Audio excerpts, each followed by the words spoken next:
Halo semuanya, kembali lagi dengan saya sendiri.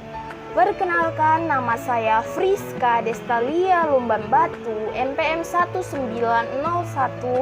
1901010126, grup PGA 3.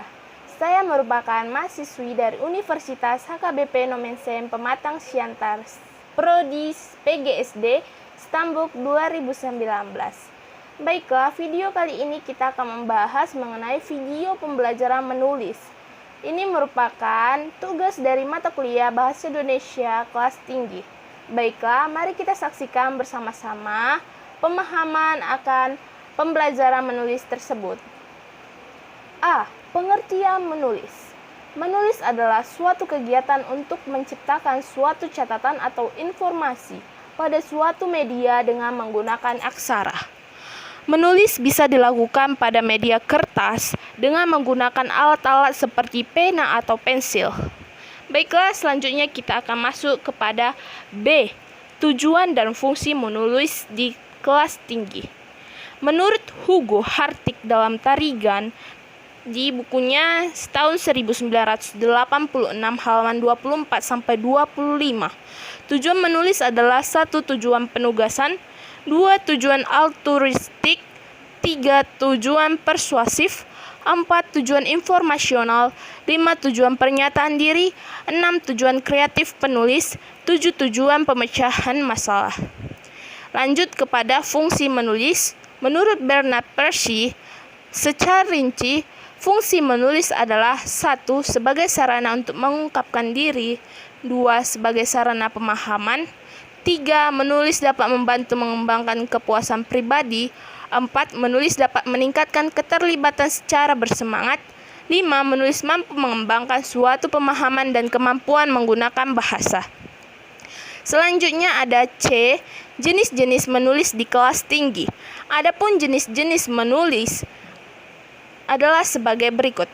1. Eksposisi, 2. Deskripsi, 3. Narasi, 4. Argumentasi, 5. Persuasi.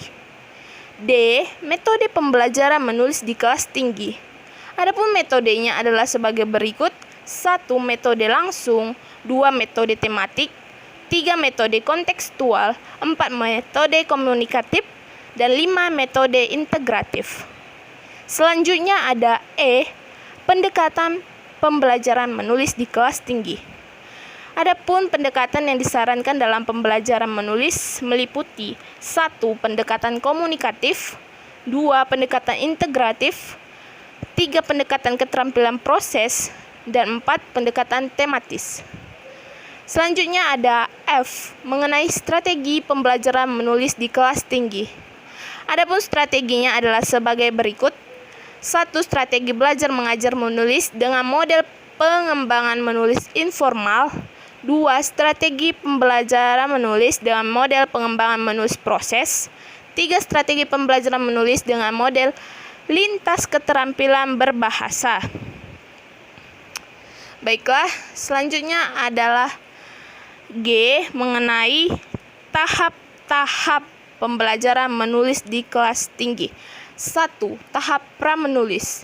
Tapi ini merupakan tahap persiapan dengan menemukan ide gagasan, menentukan judul karangan, menentukan tujuan, memilih bentuk atau jenis tulisan, membuat kerangka, dan mengumpulkan bahan-bahan. Tujuannya adalah untuk mengembangkan isi serta mencari kemungkinan-kemungkinan lain dalam menulis sehingga apa yang ingin ditulis dapat disajikan dengan baik. Selanjutnya ada tahap menulis. Di tahap ini merupakan tahap di mana ide dijabarkan ke dalam bentuk tulisan. Ide-ide tersebut dituangkan dalam bentuk kalimat dan paragraf. Selanjutnya paragraf itu disusun menjadi suatu kerangka yang utuh. Dan selanjutnya 3. Tahap merevisi. Tahap merevisi dilakukan koreksi terhadap keseluruhan karangan, yaitu struktur karangan dan kebahasaan. Struktur karangan meliputi penataan ide pokok dan ide penjelas, serta sistematika dan penalarannya. Sedangkan aspek kebebasan meliputi pilihan kata, ejaan, dan tanda baca. Tujuannya adalah untuk menemukan informasi tentang unsur-unsur karangan yang perlu disempurnakan. Selanjutnya 4. Tahap mengedit.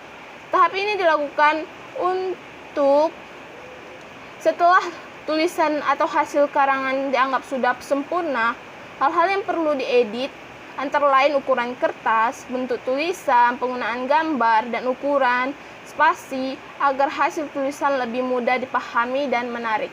Mungkin pada tahap ini merupakan ketikan yang berada di komputer atau laptop kita, sehingga adanya tahap mengedit dalam ukuran kertas tadi, ukuran tulisan atau huruf, dan selanjutnya mempublikasikan. Nah, pada tahap ini publikasi ini terdapat dua bentuk, yaitu bentuk cetakan dan non-cetakan. Dalam bentuk cetakan dapat disampaikan melalui majalah atau surat kabar, sedangkan dengan non-cetakan dapat disampaikan dengan peragaan atau penceritaan. Nah, baiklah, itulah dari pemaparan dari saya mengenai video pembelajaran menulis. Apabila adik-adik semua tidak memahami, kita dapat mengulangnya lagi di rumah kita masing-masing, dan apabila ada kesalahan kata, saya minta maaf. Sekianlah hasil dari pemaparan video pembelajaran menulis saya. Saya ucapkan sekian dan terima kasih. Salam mahasiswa.